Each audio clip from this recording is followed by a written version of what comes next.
आज जो खबर मैं आपको सुनाने वाला हूं उसे सुनकर आपके भी होश उड़ जाएंगे। यकीन मानिए, ऐसा घटिया बयान, ऐसी गंदी जुबान और फिर उस पर सुप्रीम कोर्ट की ऐसी लताड़ आपने पहले कभी नहीं सुनी होगी। सोचिए जरा, एक मंत्री जिसने देश की बेटी, हमारे देश का मान सम्मान कर्नल सोफिया कुरैशी के लिए ऐसी अपमानजनक बातें कह दी कि उसे दो बार माफी मांगनी पड़ी, फिर भी मामला शांत नहीं हुआ। और अब सुप्रीम कोर्ट ने भी उसे ऐसा झटका दिया है कि मंत्री साहब के तो होश ही उड़ गए हैं। क्या था पूरा मामला, क्या बोला मंत्री ने, सुप्रीम कोर्ट ने क्या कहा और अब आगे क्या होगा, यह सब मैं आपको इस वीडियो में बताने वाला हूं। मगर दोस्तों, एक गुजारिश है, वीडियो को आखिर तक जरूर देखिएगा, क्योंकि अंत में मैं आपसे एक बड़ा सवाल पूछने वाला हूं और चाहता हूं कि आप सब उस पर अपनी राय दें। और हां, वीडियो में आगे बढ़ने से पहले हमारा एक रिक्वेस्ट है कि अगर आप इस वीडियो को अभी तक देख रहे हैं तो प्लीज इसे एक लाइक करके हमारे नए चैनल रवीश की न्यूज को जरूर सब्सक्राइब करें।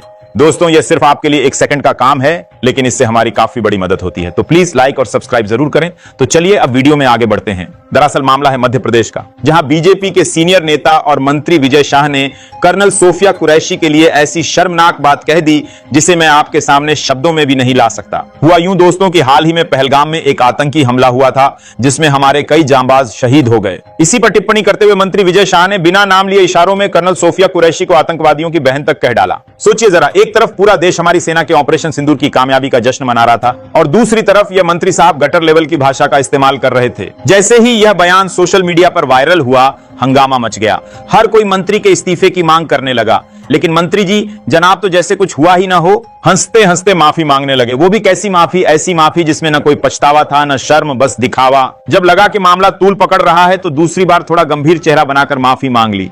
मगर भाई साहब, जनता इतनी भोली नहीं है। अब इस बीच जब सरकार ने चुप्पी साध ली और एफआईआर तक दर्ज नहीं की, तो मध्य प्रदेश हाईकोर्ट ने खुद इस मामले का संज्ञान ले लिया। हाईकोर्ट ने कहा, गटर लैंग्वेज इस्तेमाल करने वाले मंत्री पर तुरंत मुकदमा दर्ज करो। इतना ही नहीं, कोर्ट ने साफ साफ बोला कि यह बेहद शर्मनाक है। सोचिए जरा, जो काम बीजेपी के अध्यक्ष को करना चाहिए था वह कोर्ट कर रहा है। जब यह आदेश आया तो मंत्री साहब डर के मारे सीधे सुप्रीम कोर्ट दौड़ पड़े। वहां जाकर गुहार लगाई कि हुजूर माफ कर दीजिए, एफआईआर रोक दीजिए। मगर सीजीआई गवाही की बेंच ने उनकी कोई न सुनी। साफ कह दिया, हम हाईकोर्ट के फैसले पर कोई रोक नहीं लगाएंगे। इतना ही नहीं, गवाही साहब ने तंज कसते हुए कहा, ऐसी गंदी भाषा की जरूरत ही क्या थी। दोस्तों, यह बात यहीं खत्म नहीं होती। मैं आपको यह भी बता दूं कि मंत्री विजय शाह कोई नए विवादों में नहीं है। इससे पहले भी जब शिवराज सिंह चौहान मुख्यमंत्री थे, तब इन जनाब ने उनकी पत्नी को लेकर भी बेहद घटिया टिप्पणी की थी और तब भी इनके खिलाफ कोई खास कार्रवाई नहीं हुई, क्योंकि भाई साहब का राजनीतिक रसूख इतना है कि कोई उखाड़ नहीं पाता।